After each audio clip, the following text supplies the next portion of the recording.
Hey, it's your old pal Slim, and this is 70mm, a podcast for movie fans just like you. Disclaimer at the top of the show, we're not experts, but we do love watching movies. With me each and every episode is my close friend and artist, Danny Haas. Hello. And our close friend and creator of V'ger, the supercomputer who loves movies, Pertalexis. Dr. Wygan on the lawn with the computer tower. Has there ever been a lower moment for a white man in history? Every movie that we cover on this show is connected to a theme, and it's for the entire month. And this time it's blockbusted movies that underperformed or overperformed. We're not kicking things off. That was last week. We're continuing with Danny's pick from Michael Mann, The Insider. And you can use the chapters in your podcast app to skip right to that discussion if you want. Grace left a review on Letterboxd for this movie, tagged it 70mm pod. Ahead of this episode. What'd they say? 1 star. Oh. Quote, I'm bored. This is boring. Maybe dad movies are no longer my niche. End quote. End review. Oof. Interesting.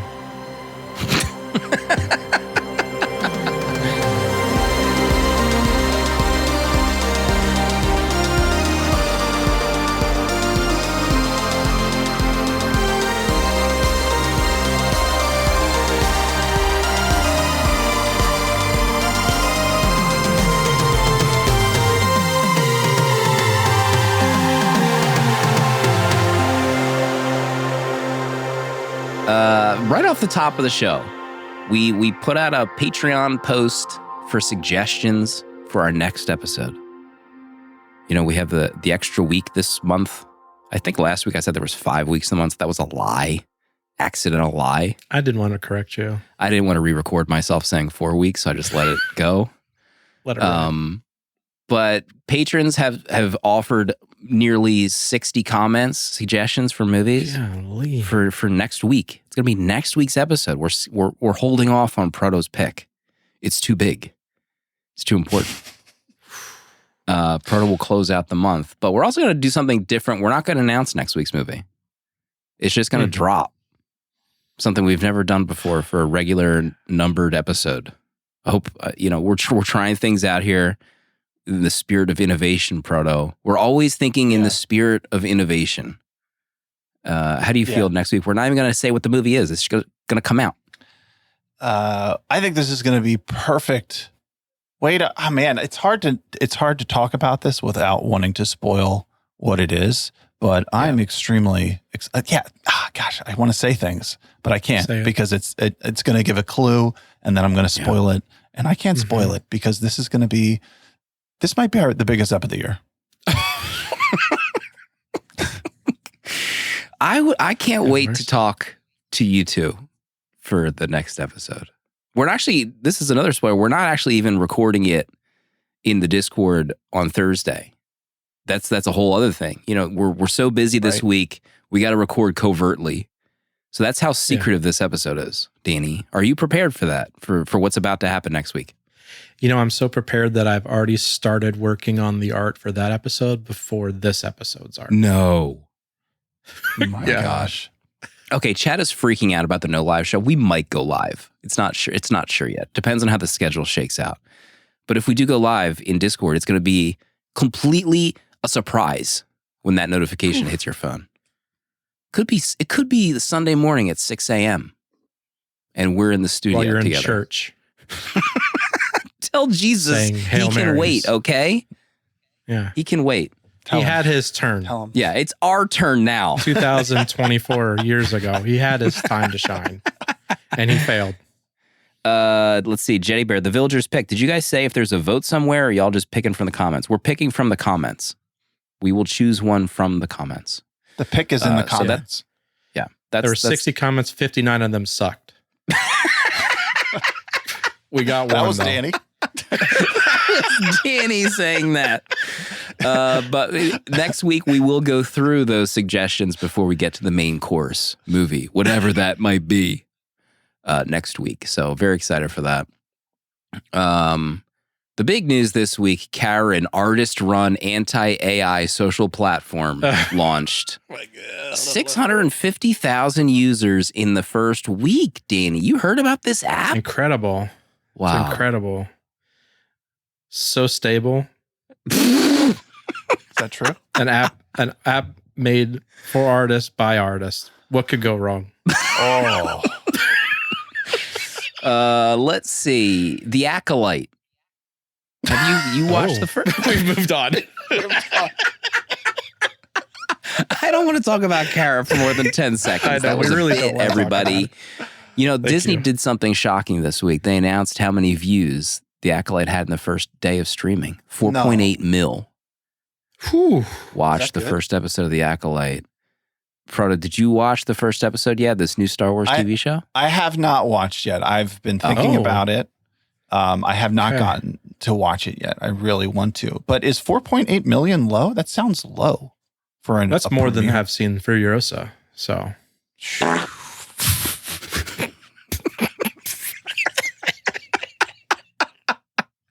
I'm so back. I watched the first episode on my LG OLED. I actually forgot that it was coming out. I feel like I've heard about The Acolyte for the last year and a half. You see, her name escapes me. Carrie-Anne Moss. Carrie-Anne Moss in every promo image imaginable. No spoilers right now. But I watched the first episode. It looked nice. Looked good. I'm excited to talk about it at some juncture with the three of us. Hopefully. Oh, interesting. In the future. I saw both episodes. Really? Yeah, I watched both back to back. Committed. I love your I did. commitment. Wait, have you Committed. finished X-Men 97? Oh my Frodo. God. Come on. Why would you? I just need to Come catch up. on. It's been a while since we've talked. I'm just trying to catch up. I want to be involved in your life. Okay. No, I haven't. I haven't yet. What is going on? You can watch that and put that on the call. Like, prop your phone up. You're driving. Your kids around town. Hit Oh play my on that gosh. episode. Is that legal in Florida? Watching TV while you're driving? No, I don't know. I would It's definitely never. legal in Florida. Everything's legal in Florida. Mike Scott, we need to talk about Slim's Instagram post. What does that mean? Excuse me. What Instagram post, Scandalous. Mike Scott? Just make sure you're okay. What does that mean? You know, Mike, that does remind me. I wanted to bring up Slim. Yeah. Can we talk about this Slim, the new rising star of YouTube? This guy is putting a webcam on his forehead Yeah. while playing. It looks like professional hockey to me. I mean, all the dangers are there. It looks dangerous. I mean, but you got a first person view of this guy on the ice scoring goals. I mean, these passes, you. I mean, anything you've seen in the NHL, you're going to see in these videos. That's what I feel like. And it's amazing that, you know, the commitment to get on the ice, Mhm. it takes a lot. But now I don't have to. I get to be on the ice through your eyes. Mm. Slim, so I just want to say thank you. I mean, do you have anything to say for yourself? Thanks for bringing it up. You know, I'm scratching a creative itch. I bought myself a GoPro to attach to my helmet while I play ice hockey. Now, generally, if you're playing like men's hockey and you're wearing a GoPro, you're a douche. Can I say douche on You're the show? I don't target. know. You can A say D? douche. You're a D. That's a different. D. You've switched to something else. But I think it's, you know, me and my friends that started playing hockey 2 years ago just have a ton of fun joking around on the ice. And it's pretty fun. Like it doesn't take that long to like cut a game together. It's like I put like a 10-minute YouTube video together. I made a reel for like the first time last month. So I put it on my YouTube and my buddies and I just like joke around and watch the clips. It's fun. You know, it like there's each rink has like what's called Live Barn. It's like a super mega wide camera at the top of the rink. But when you watch the footage, you're like, man, we are so slow. I know we're not great, but like we're not that slow, right? And I think it's the wide angle lens just makes everyone look slow. So when we watch like the GoPro footage, we're like, oh, I knew we were faster than that. not that we're really fast. Pretty quick. Yeah. And I forgot, I said this the other night, but I forgot to start a workout on my Apple Watch during a recent game. Yeah. And I got checked twice. And twice my Apple Watch asked me if I needed to call 911 because I had taken like such a hard fall.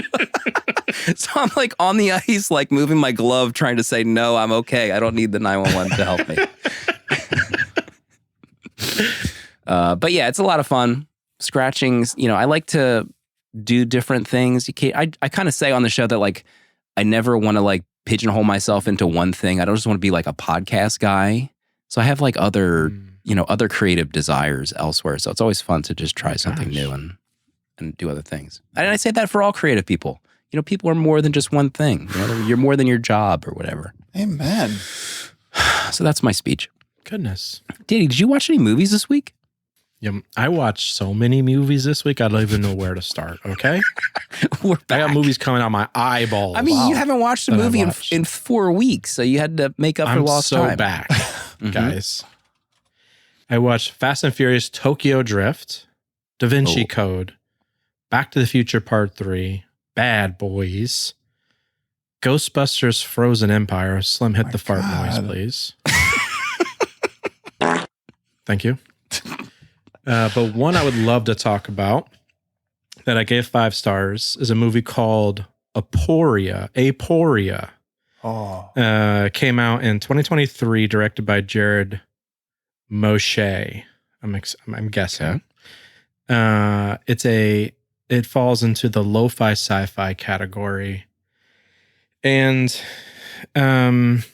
excellent movie. I love this film. So the premise is Judy Greer opens up. Judy Greer, her life is, she's depressed. Her husband was killed by a drunk driver, and so everything since then's been shambles.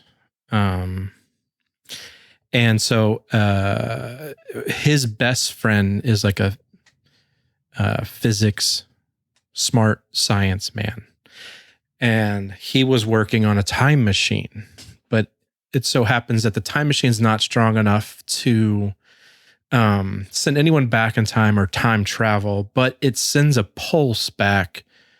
It can send a pulse back in time strong enough like a bullet to be able to kill one person back in time. What? So she uses it to kill the man who killed her husband drunk driving. And so then it all kind of unravels like that, butterfly effects. And I just loved the story. It's filmed quite well. It has a really nice score. Judy's incredible. And it's fun to watch something like time travel, which has been done so many times, but then have a different kind of take on doing something in the past, and this kind of does it. And that's what I'm saying is in the trailer. It's nothing spoilery, and then it's in the beginning of the film, and then the film kind of goes from there. And the highs and lows of this film are done quite well. And a couple moments, like oh shit moments, when things kind of happen. I really enjoyed it. I thought it was a fantastic film. Couldn't believe what I was seeing when you logged this movie. I was like, what? Huh? I don't even know how I came across it, actually. I honestly don't know. It popped up on my letterbox somehow. Fate. Fate. Yeah, that's right. Another sign. What else did you want to highlight from this past? I mean, there's so many. There's so many. Ghostbusters Frozen Empire absolutely sucks. Oh. No, I couldn't believe it. It's a shame. I mean, just look at the poster. It's like Jurassic World 6, Jurassic Park 6. You know what sucks about it? And I put it in my review is Bill Murray. I don't know what's going on. I don't know how much he was offered to be in this film, but he just sucked the entire life out of this movie. God. I couldn't believe it. It was terrible. And I'm not the biggest Ghostbusters fan. I like the movies. I didn't watch them until I was older, so I don't have nostalgia tied up to Ghostbusters from the 80s and current ones. So I can sit and enjoy them without any baggage. Slimer. But goddamn, I felt bad for like Ghostbusters fans watching this movie. Yeah, I thought the one before it was good. It was like, a small that family. was a lot of fun. I don't know what executives said, like, let's get everyone together and have 20 people in this movie. It's going to be great. I mean, Dan Aykroyd and Ernie Hudson acting their asses off. Okay, they're carrying the weight of the Ghostbusters franchise. Annie Potts is in it; she's great. But man, Bill sucked all of the work they were doing out of this film. Oh, Bill, come please. on. But the Royal Tenenbaums, Danny. Yeah, I was Come just going on. to say Bill You've Murray. seen that, He's just right? he's in his Wes I've seen it. Anderson waiting room, Just stay in the West End. collecting a paycheck. Waiting to get called up. Get wheeled out Seriously. for some zany Wes Anderson scene. Bright colors, full shot of the room. Camera not moving. Yeah. Zany. The zany defines Bill Murray. Mm-hmm. Well, Zaner. it's a great week for you. Thank you. Bad Boys. You've been talking about bad. Listen, I just got a breaking news alert What'd about you get? Bad Boys. Uh-huh. Did I put this in here? Get I this. see you reading it. Get this headline I got. Will Smith gets slapped in Bad Boys Ride or Die. And here's why it may save his career. I Oh, believe you heard about this? wait, is Chris in Googling. it? Does Chris slap him? I don't Can know. you imagine? I don't know. But we don't have enough time to get into it. That was a gag headline, Jeez. folks. We're not going to, that's a real headline, but we're not going to get into it. Robert and Jake joined our Patreon this week. They got access to the VHS Village Discord, access to discounts on Danny's beautiful prints, really anything on our storefront on vhsvillage.com. What was our last episode? Encino Man, exclusive to supporters. What an episode, huh? Pauly Shore, Proto. You're still thinking about Pauly Shore after that episode. Pauly Shore is always with me. Can't stop thinking about him. I saw a sign on the highway. I think he's doing Atlantic City. He's still on the circuit, baby. My Really? gosh. Oh, yeah. I think he took over his mom's comedy club, if I remember reading a Wikipedia correct. The Joke Store, maybe. Oh. I mean, can you think of a better person to manage, a stand-up comedy club? I can't. Proto, what did you watch that you want to discuss with us, your friends? Well, I did some work on my Criterion challenge for the year. I watched 2 movies. The first being Being There, starring Peter Sellers. He plays this simple-minded gardener who has lived in this house in Chicago his whole life. He's literally never left the house. And then the guy who owns the home passes away, and he basically is like let out the front door. And he's a simple-minded person. He has like the intelligence of like a 5-year-old. Okay. But he's very like pure-hearted. And he has to like make his way in the world. Peter Sellers is amazing in this movie. Like I was thinking the whole time of like, can I pull this off? Could I just like pretend to be him for the rest of my life? Peter or the simple guy? His name's Chauncey Gardner. So yeah, like, could I be Chauncey Gardner for the rest of my life? I had a great time watching this. I think like the comedy is like very simple, but Peter Sellers is so good. I feel like I haven't really seen a lot of him. I've seen, of course, what's it? Strange Love, Dr. Strange Love from Stanley Kubrick, which of course he's famous for. What else? Ghostbusters Frozen Empire. Ghostbusters Frozen Empire, and he says he's in The Beatles Get Back, but I don't know. Anyway, he was a delight. So I had a great time watching that movie. The other one I watched was The Battle of Algiers. And this is about the revolution that took place, or really like the start of the revolution in Algiers in the late 50s. And the two things it reminded me of is kind of like the City of God, if you remember that, just because it's in like this small confined city, but it's about the people there who begin the uprising, who are freedom fighters, but to the French they are like terrorists. So they're trying to like start a revolution there. And the crazy thing is this movie was made in 1966, so it's only a few years removed from when it actually happened. And it feels like a documentary as you're watching it. Oh, wow. So it's it's really cool in that way. So it feels like this is almost like the actual events because it's so close to that time period and it's all shot right there. So this was a really amazing movie, especially for 1966. So I gave it 4 stars. I thought it was great. Really powerful movie. Okay. Damn. Both of you doing work this week. We're doing work here. Mm-hmm. What'd you do, Slim? I fired up Pluto while I was working. Okay. The Last Crusade was on one of the movie channels, so I let that ride. I was watching that. Gosh. Still cracking up at Indy's desk at home, having like photos of his dad and Brody, but they're just like still photographs from the movies. He doesn't have like an actual photograph of his loved ones. And I know he said that in our episode, but still is laughable. So funny. Crystal Skull, great movie. You know, I'm not a Crystal Skull hater. I enjoy it for what it is. A lot of fun still. And then, believe it or not, right after those movies, it went into Mission Impossibles. Ghost Protocol was on. My God. Then it went to Mission Impossible 1, then 2, and then I had to do something else. So great week. Passive movie watching. I wasn't kind of just like zeroed in. Yeah.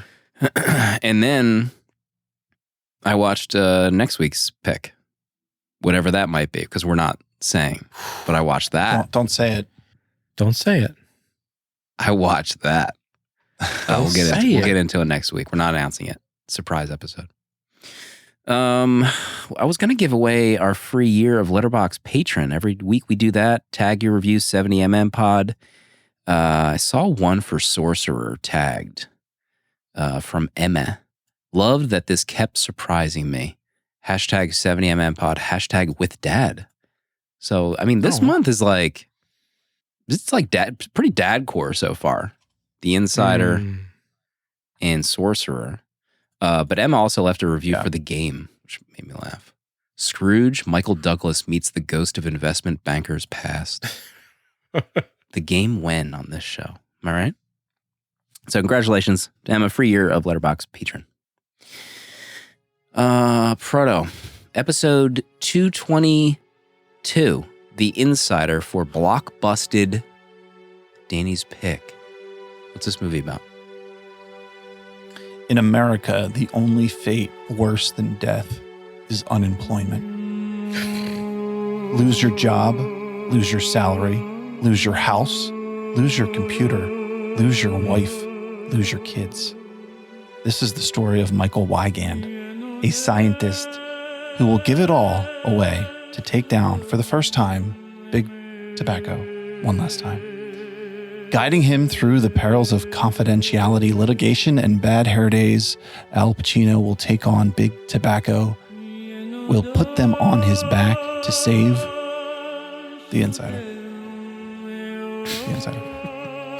Have you been experimenting with different enunciation during your intros? I feel like I hear new proto-enunciations when you speak during those intros. Do you notice this? I've never changed the way I pronounce anything. I've been very consistent since the start of the show. It's almost like your mouth is opening wider on some words. It's like I can hear it in my ear. God. My trained ear can hear it.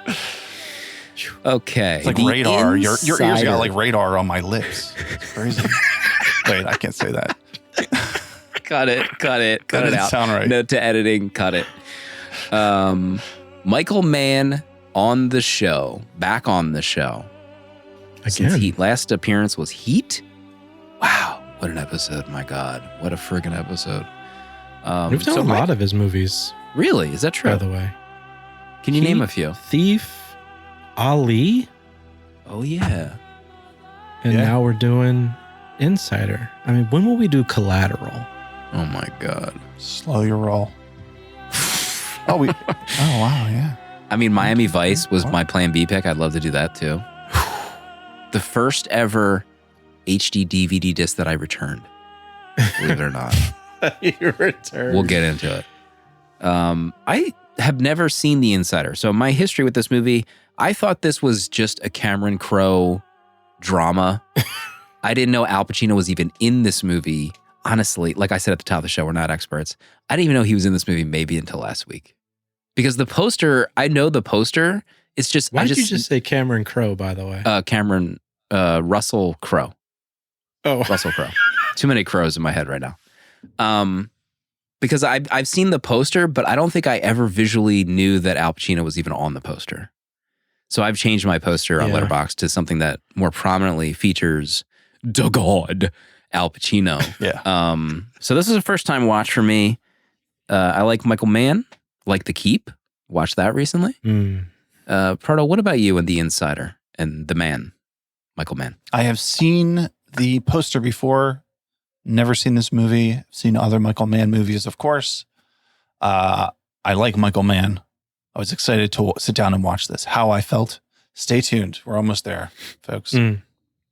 Yeah, I hadn't seen this movie either, and I don't even know that I would have taken a second glance at the Letterboxd default poster for this movie and been like, we should watch this. So it never even crossed my mind to pick this movie, but I do like Michael Mann. I think I've actually loved every one of his films we've covered.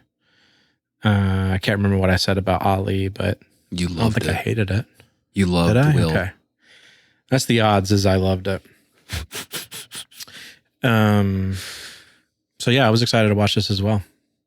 The reason it fits into this month is $68 million budget that for whatever reason ballooned to 90, but then they didn't even make 60 back. They made just 60 back in the theaters. Jeez. What the hell was the money spent on in this movie? 90 million. I feel like, I don't know. How expensive is it to rent the 60-minute CBS offices? Who knows? It's a great question. I think one of the reasons why I never watched this, at the video store was because this was an Academy Award nominated film. I feel like when I was younger, that was kind of like a boring, like buzzword, like Academy Award nominated. Like, I'm not going to watch that. What is that? Probably some boring drama. So that could be a reason why I avoided this. But I was looking at, Russell Crowe. I feel like most people now, I don't know, what's like the perception of Russell Crowe now to like younger people? Is it The Pope's Exorcist and I don't know, Noah?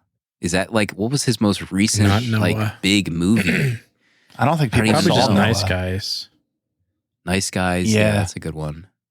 But when like this era, I think it's LA Confidential was a couple years before this, then The Insider, and then Gladiator, which was like his big one. I think he won an Academy Award. Yeah, like the biggest movie of all time. I remember buying the soundtrack to that movie. Holy smokes, that soundtrack. Are you kidding me? And then A Beautiful Mind. So he was like the biggest thing since sliced bread when these movies were coming out. He was the biggest actor in the world. He was like White Will Smith when this was coming out. Sheesh. Did he win? Can you say that? For A Beautiful Mind? I feel like he did. What's that? He won for Beautiful Mind and Gladiator? I know he won. I thought he won for Gladiator. Maybe it was Beautiful Mind. Maybe I misspoke. But then he did Cinderella Man a few years later. I think he re-teamed with Ron Howard. But yeah, man, they were cooking. I actually looked up Al's filmography around this time. So right before he had The Devil's Advocate, which is an insane movie. Any Given Sunday, I would love to do that movie on the show. The Insider. And then he wrote and directed his own movie, Chinese Coffee. And then he did Insomnia. So that's kind of what was happening with his career around this era. So we'll go around the room with our main notes from our viewing experience. And we'll start with Danny, since you chose it. What's at the top of your list that you want to discuss? I think the first thing I want to discuss is Michael Mann himself. When I think of Michael Mann, I think of Heat and Thief. And throughout this film, I felt like I wasn't watching a Michael Mann movie. And I don't know what it was. It felt odd. Like it felt like I don't know if it was cinematographer or editor or how it was shot, but I really wasn't getting any sort of like vibe that I was watching a Michael Mann movie. And because of that, this movie felt 6 hours long, and I don't know what it was about it. There's so many weird, like shots. I don't know what it was. Honestly, don't know what it was, but I was just really kind of like, what is this film? And it kind of like took me out of it for almost the entire thing. I was kind of like shook. Let it out. Really. Let it out. Yeah, I don't know really how to explain it, but it was really odd to me because I felt like it just felt like a run of the mill kind of 90s blah. Like it made sense on why it kind of, to me, it made sense on why it kind of probably fell through the cracks and kind of flopped. Because there just was so much of it that I was just like, why? I was like, I'm watching, I was like, oh yeah, I get it. This isn't good. Well, what would even be, if you saw this movie in the theater, what would even be your elevator pitch to a friend? Like if they said, I saw The Insider. Oh, what was it about? I don't even know how I would explain this movie to somebody in less than like 10 seconds. There's so much going on to really get like the meat of it. It's such like, when you think of like, oh, I'm going to go to the theaters and sit down for 2 hours plus for this kind of story. Right. That would be a hard sell. I think I can see why it didn't do good. It's a 60 minutes takedown of big tobacco, but not really. It was just, It's very interesting. I think it was Throwbridge, our friend Throwbridge left a review. Let me see if I can find it. I said this before, I'm a sucker for this type of movie. And I think he referenced like Aaron Brockovich as another, is there a name for that kind of subgenre? Because I feel like, I don't want to say like Law and Order, old people movies, but like I feel like the primary demographic for people that were probably going to see The Insider was skewing a little bit older, but also watching people it now. 60 Minutes. Yeah, that's what I was going to say. Thriller. Like, when they started, I forgot that 60 Minutes was like the integral portion of this plot, and then I was like, man, remember 60 Minutes? Like, right. What is the age threshold where people watch this movie and are like, what is 60 Minutes? Because there's one section where Al is even describing 60 Minutes. We are the number one most trusted TV magazine news show. Like, does that sentence even make sense to people under 25? It really even makes sense to me. And I remember 60 Minutes. Like, so much has changed. And I like the newspaper business, is probably the more safe analog, but like TV magazine news show, that is gone. Like the concept of that, the concept of journalistic integrity on a TV show, like what? There's no, like, what is the most recent version of that? The Daily Show with Jon Stewart, and that's kind of gone too. Yeah, I think but he's back. I think it's still relevant probably for older generations than us. But yeah, I agree because like that's just not in our world anymore. Like I'll go over my parents' or my in-laws' house and they'll watch 60 Minutes or they'll watch a news talking head, whereas like I never do that on my own anymore. What was I going to say? It's just, but that like format and the sitting down, like I know there's some people in chat saying Dateline, but you're right. Like our parents probably still watch that, and those were the, to be honest, those were probably the main demographic that, I mean, I'm talking out of my rear end here, but our parents were the ones to go see this movie in theaters, probably. Yeah. But back to Danny's point about like the cinematography doesn't feel like a man movie. All right, I'll acknowledge 60 Minutes still runs. Thomas, how many people watch 60 Minutes? Come on. Really? Run the numbers. Okay? Now, one person live in chat right now watches 60 Minutes. Name 10 people under 30 that watch 60 Minutes. I dare you. But I liked the visuals of this movie. So in terms of the length of the movie, I was engaged the whole time. I loved I did see some of the mannerisms, the close-ups of Al. I wanted to lick the TV every time there was an insane close-up of Al on screen. Like I wanted to kiss the OLED. There's also one amazing shot towards the end where it's Plumber and Al in the hotel. And the shot is on Al from behind Plumber. And like Christopher Plummer stands up in front of the shot, but they just keep rolling and let it run. Oh my God. I was levitating in that moment. I feel like I think it does remind me of a Man movie, actually. I think because I feel like he shoots all of his movies like an action movie. Like the way this is shot, it feels like an action movie. Like there's so many scenes where it's as if like the camera would be like a bigger shot, but he zooms in and like, it tracks a character as they move and just takes these really close-up shots that work so well in the action movies that he does. But to see it in this type of movie that really isn't action focused, it's like lawsuit focused, is kind of throws you for a loop, or at least threw me for a loop. Yeah. Before we get to Proto talking about his review, because we need to get into Proto's review at some point. Maybe my favorite of the year on Letterboxd. Unbelievable. Al Pacino in this movie. I was absolutely blown away by Al in this movie. I loved every second he was on screen. I searched to see if he won the Oscar. If he won Oscar for this movie, because he was so good. I was thinking, is this my favorite Al Pacino performance? Is this the best? Wow. I was so stunned by how engaged I was with him in this movie. I was so glad that he was, primarily the featured player in this movie. But I was just stunned. I mean, Danny, you said it in one of your reviews, like Al in New York in the rain in a leather jacket or something like that. I mean, those scenes where he's just kind of marinating on the decisions he's made and like thinking, hook it up to my veins immediately. I loved every second of Al in this movie. The fax scene, him throwing his glasses on the table, him catching his glasses so they didn't fall. But yeah, this is like top tier Al.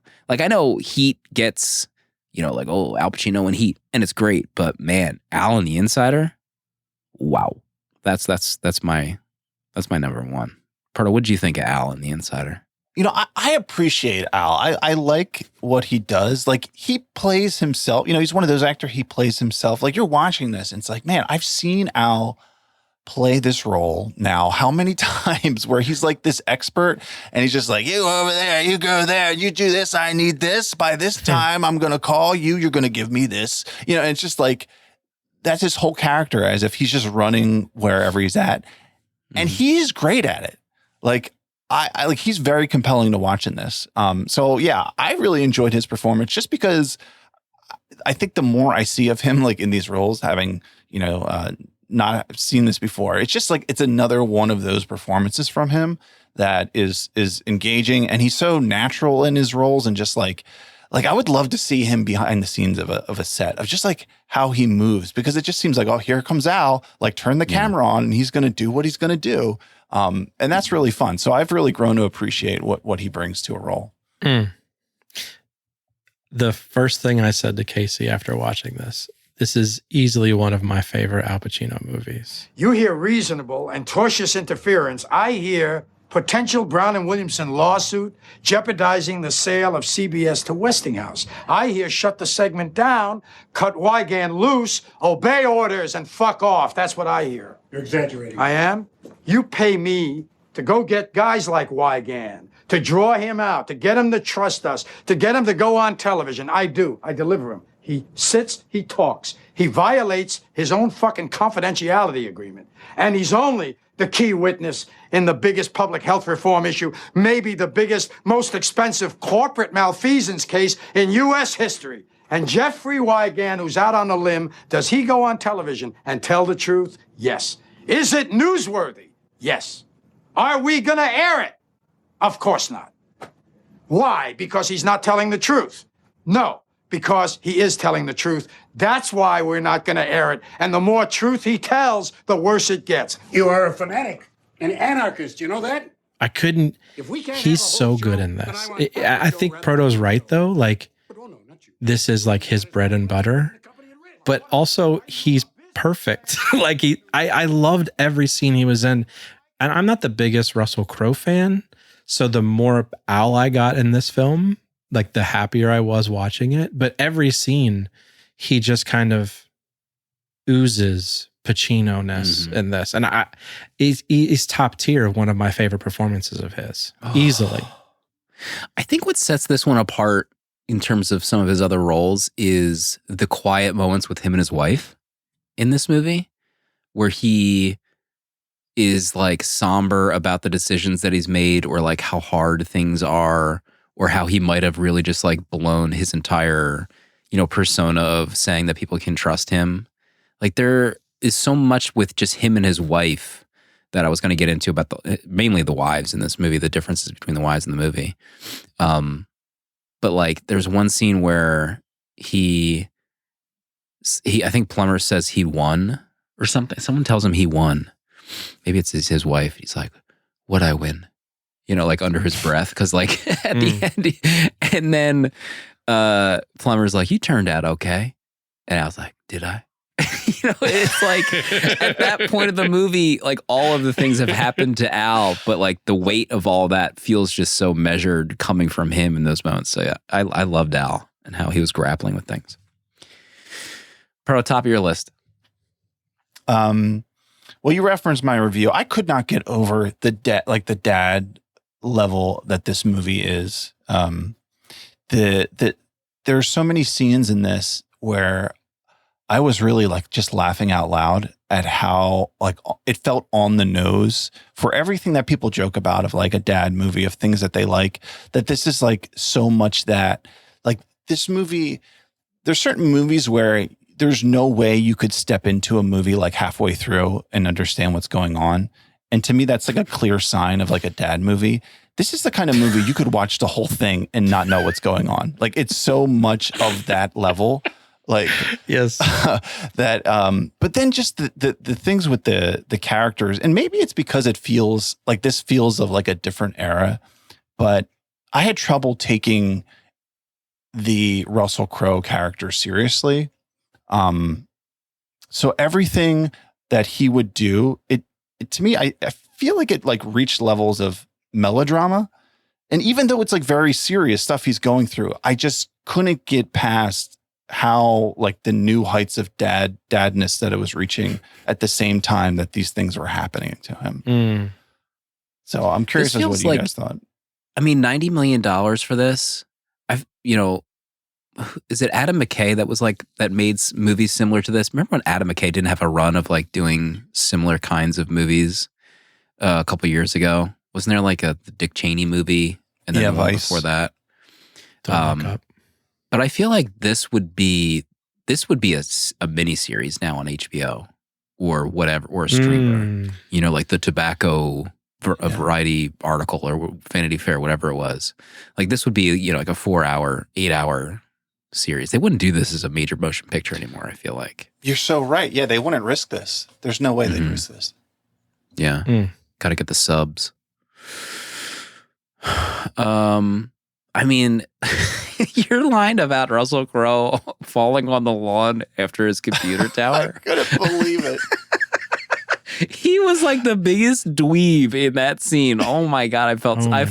I was cringing just seeing him slide down his own lawn after that. And he just kind of stayed there for a second. Like his arms are above his head and his head's down and he's just in the grass. Like he's given up. Mm-hmm. I mean, he was nominated for Oscar as well for his performance as Wygand. Oh, I just wanted to go back to that because I looked Russell Crowe up. He was nominated 2000 for this. Then he won next year for Gladiator. And then he was nominated the year after. So 3 years in a row up for Oscar. Yeah, it's crazy. It's pretty incredible. Yeah. Great run. Danny. We talked about Al. I was going to bring up something about Russell Crowe, and I think one of my like biggest turnoffs to him in this movie is his makeup and his look. Like they never like address his like age, and so I never understood why they made him wrinkly. Like they made his face like that bad makeup, wrinkly, aged look, because I thought it looked terrible on him. And then it just kind of, every scene I couldn't really take serious. Like they get to the scene where he's like, oh, he could, in his life. Let's go check it. He's just got like schlub in the chair. And I'm like, he's not gonna do anything. He hasn't done anything yet. Like he's not going to do anything, guys. Chill out. But like him swinging the golf clubs, like I couldn't take him seriously. And it was really just because of the makeup. He just didn't look good. Like it didn't look like, I didn't understand the reasoning for aging him up so much when his age played no role in the movie. That's a good point. Yeah. Yeah. I think he was 35 when he did this. And yeah, they make him look like he's, I don't know, 65? Yeah, I don't understand it. 35. My God. I did read he like put on weight for the role to approximate Wygand, the real whistleblower. So maybe as if anyone knows who the realist whistleblower looks like. They Back could have made then, him I guess look they cared. like the gladiator. How about Al's hair in this movie? Can we get into this? I mean, his hair. What is it? Is it plugs? I don't know. I'd love to watch a documentary just on Al's like fashion over the decades because it was wild in this. I'm not saying it was bad or good. I mean, I was drawn to it many times. It's like he said, "Give me the Liza Minnelli," and like that's the look he got. Can we face deep Al onto Liza Minnelli or vice versa in either role? Oh my God, that'd be amazing. I'm so shocked by his hair. Yeah. It's wild. There's a scene. Crazy. There's a scene where Wygand and Al, they meet in the Japanese restaurant, and both their hair in that scene is off the charts. Like it's like they just took the strands from the front and just like fried them or something. I don't know. They look ridiculous. Fried onion hair over their foreheads. Couldn't get over it. Yeah. My next point, I guess, I wanted to get into the differences in the marriages of the two main characters.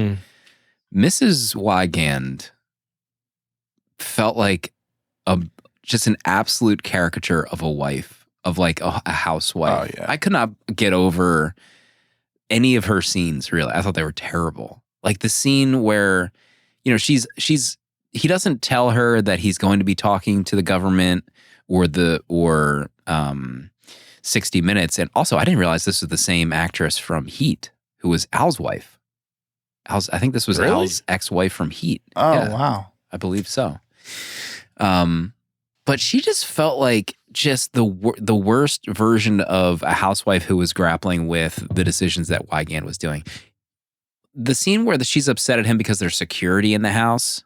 What would you be upset about? We're trying to protect your kids. What's the problem with security living in the house when meanwhile you're almost like you're being threatened by randos? But then also the scene where she didn't want him to wash his hands in the kitchen sink because that's for the food. What? The instant divorce in that moment, I feel like. That's a subreddit thread. Am I the definitely asshole? a subreddit thread.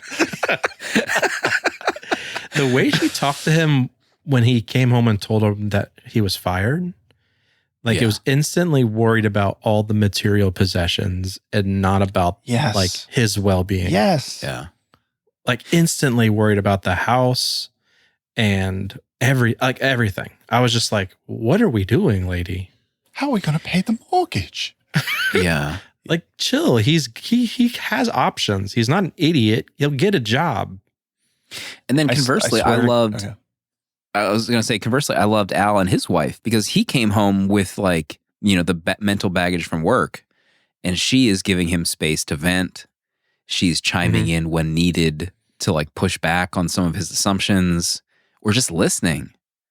Like it was like the total opposite, both marriages. And, presumably that was on purpose to show the differences between the two. But man, Wygand's marriage, woof. That's all I can say.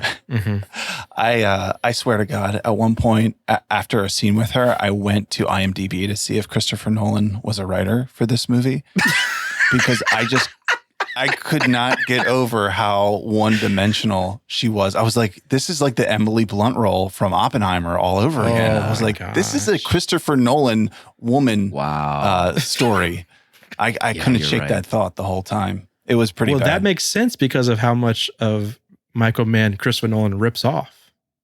That's true. It's all my God, we did say sense. that. Yeah, we did say that a lot. Full circle. Gosh. Are we geniuses? We've cracked the code, I feel like. Cracked the code. The other thing I was going to say about he also was like a doting father. You know, he was gardening with his daughters at one point while she was just kind of inside the house. I mean, I don't want to dwell too much on how terrible this character was, but hopefully she wasn't that bad in real life. I have no idea. How about, did you guys think he was going to shoot his daughter? I was afraid something was going to happen with that. The way he was like holding that gun. Oh, yeah. He was way too trigger happy in that moment. I was like, oh, there goes the one child who doesn't have to worry about asthma. That'd be terrible. Pearl, next on your list?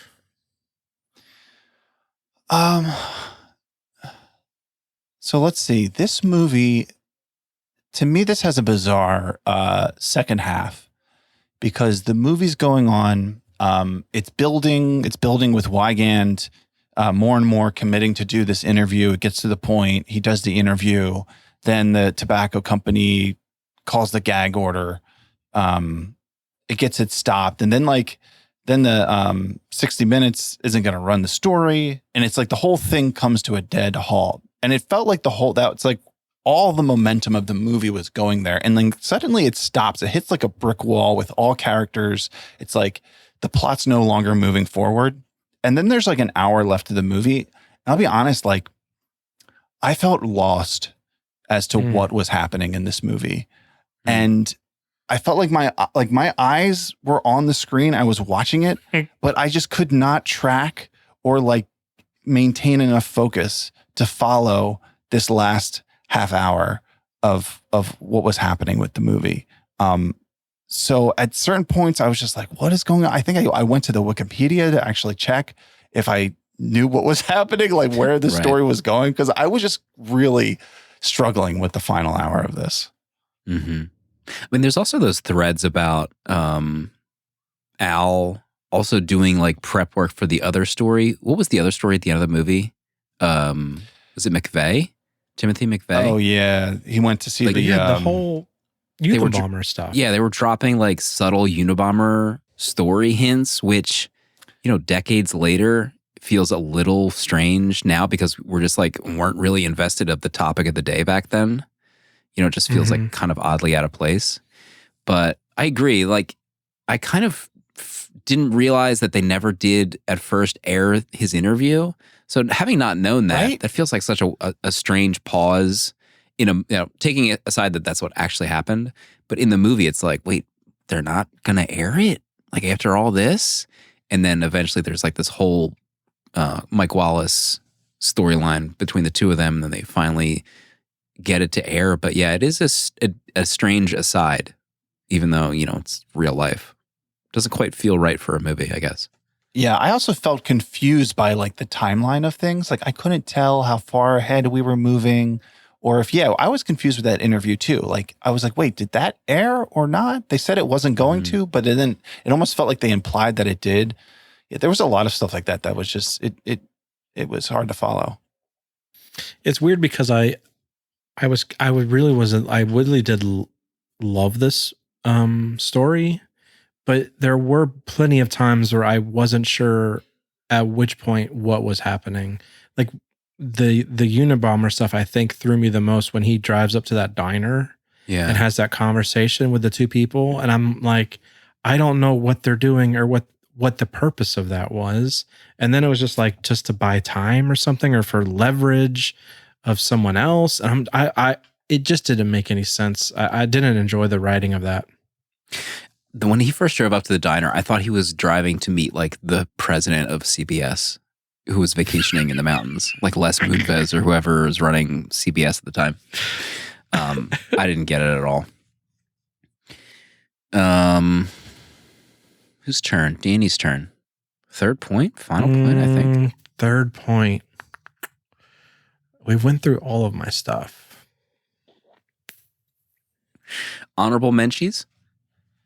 I did love Christopher Plummer in this. He really felt like a 60 Minutes host. Mm-hmm. He looked incredible. He had some incredible lines and moments with Al. Honorable mentions. I don't have any.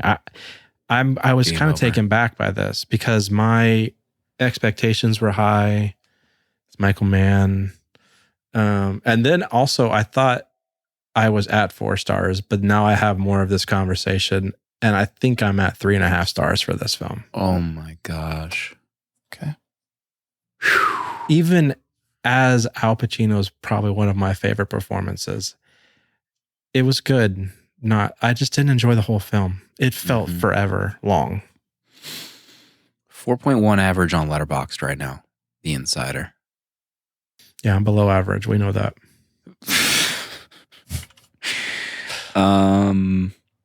Let's go through my honorable mentions.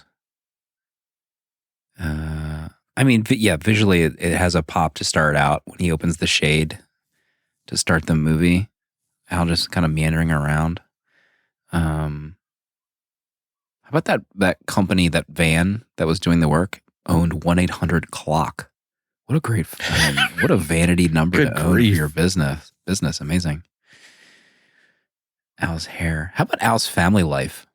He's in bed on the phone. His wife is answering a different phone.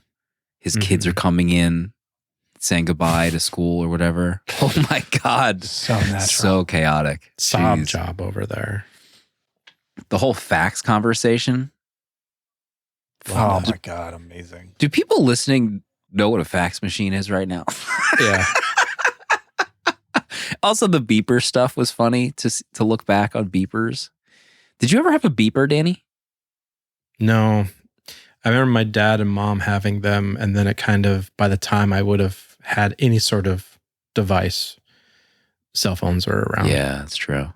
Yeah, I think my first cell phone was pretty early in the cell phone time frame. Yeah, the payphone stuff, Thomas in chat says that ruled. Yeah, I love them using payphones all the time for all those phone calls. That was cool.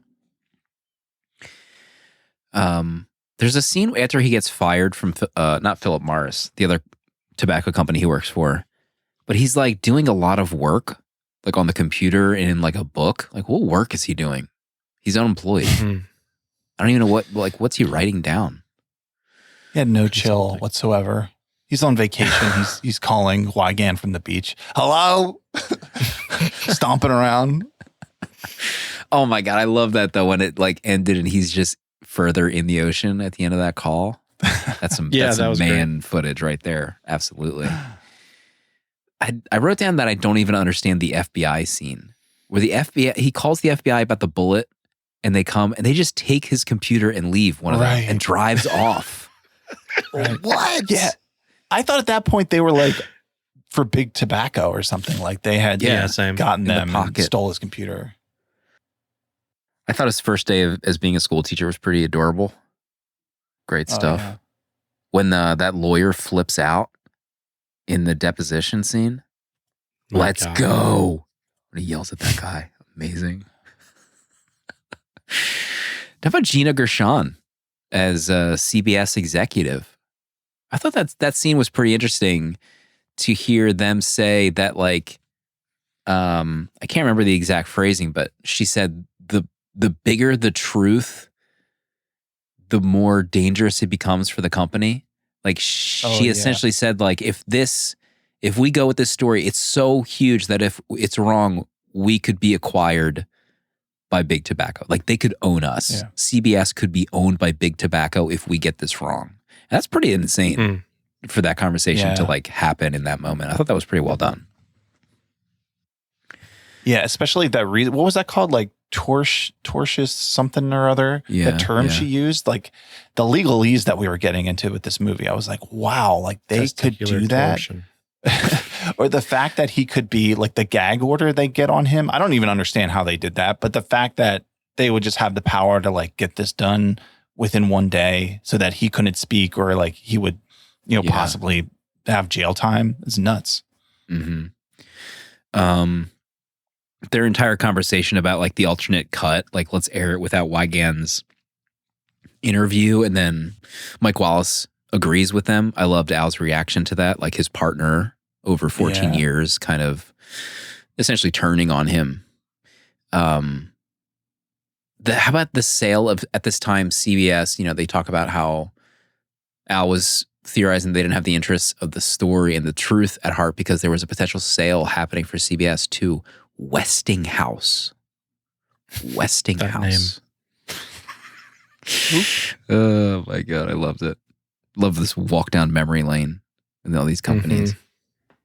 I'm alone on this, he tells his wife. Oh, baby. What a marriage. Inspiring stuff. Al in the rain is sending me. So good. Gosh. The conversation, no, you effed you. There's so many great. I mean, Al's great. I had a great time watching this. 4.5 stars. Wow. I must have now bless. aged to the point where I am now the person that would go to see this in theaters. Like I am. You are. This is my kind of movie at this stage of my life. Great time with this. Pardon? Final thoughts. This has an amazing supporting cast. The old dudes in this, Christopher Plummer, Philip Baker Hall, Michael Gambone, and Rip Torn. They all had like small parts, but they were all great. I just love seeing those older guys on the screen. Yeah, and I love the scenes with Christopher Plummer. He really sold that so well, the gravitas of that role. I also liked how the movie opened with him, like seeing the movie starting with him in the blindfold, right? And you don't know who it is. And then as soon as it's Al, you're like, of course it's Al in a blindfold having this conversation at gunpoint. It kind of took me back. So you were mentioning how they chose not to air his interview, and then they did, and they air it with his identity being covered, where they like don't show his face and they change his voice. I have vivid memories of watching 60 Minutes and seeing those interviews just like that. So that was like a pretty great time capsule.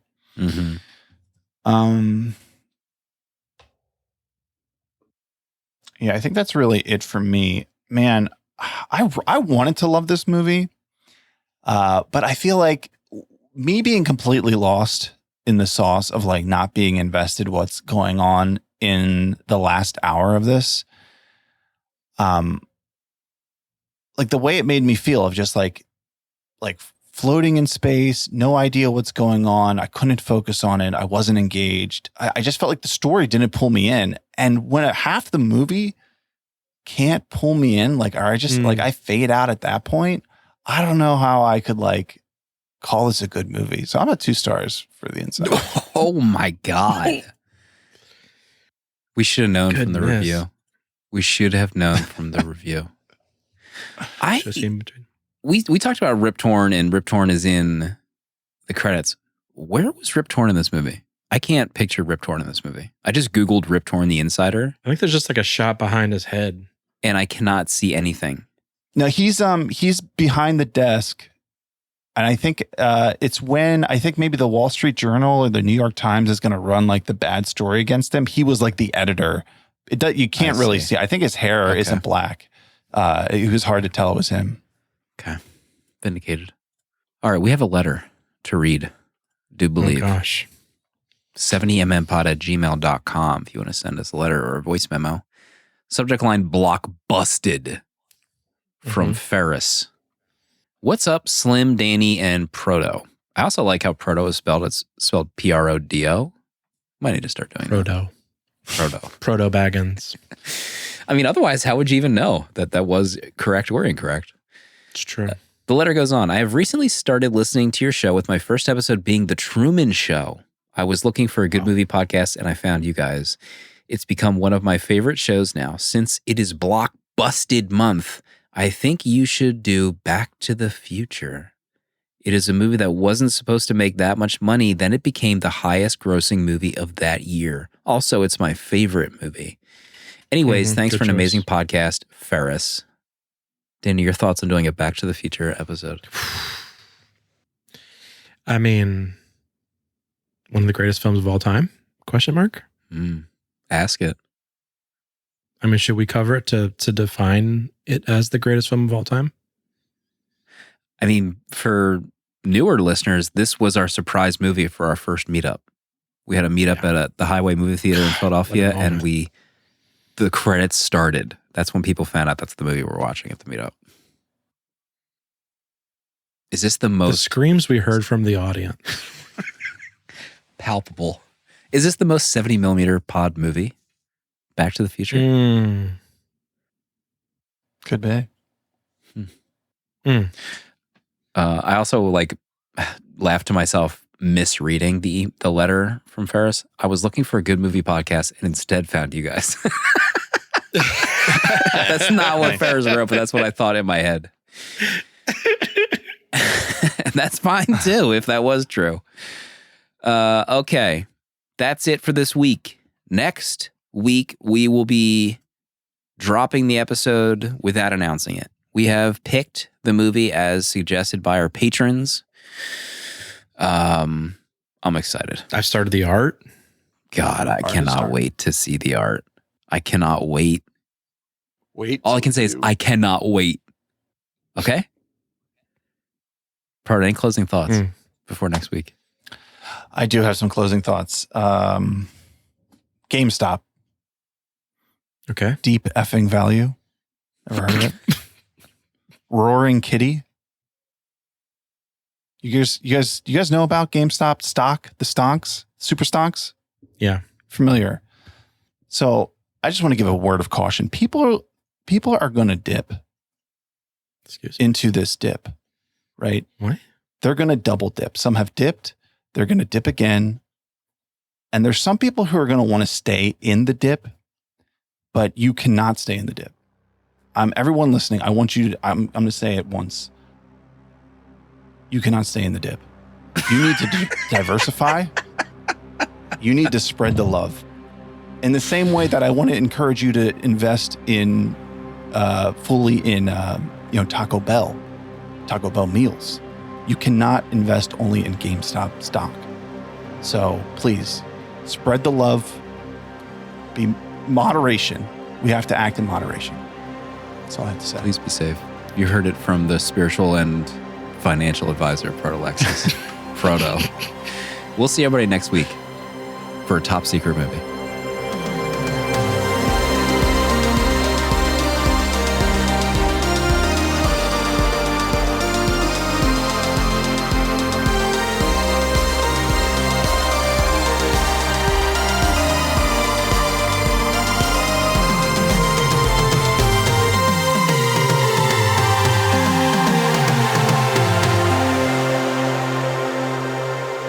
Millimeter is a tape deck production featuring original artwork provided by Danny Haas. Spiritual guidance and V'ger, the robot who loves movies, provided by Proto-Lexus. Producer at large Dale_A. And music composed by Cinematrix. Prints and other merch are available on 70mmpod.com. This episode was mixed, edited, and produced by me, Slim. Support our Patreon for access to our VHS Village Discord to talk movies with new friends, access to our exclusive episodes in the 70mm vault, discounts on merch, uncut episodes, and a physical membership card mailed to you. To check out other Tape Deck podcasts, find the link in the episode notes. And if you'd like to support our friends at Letterboxd and upgrade to Pro or Patron status, you can do so with a 20% off discount using the links on 70mmpod.com. Goodbye. This is a Tape Deck podcast.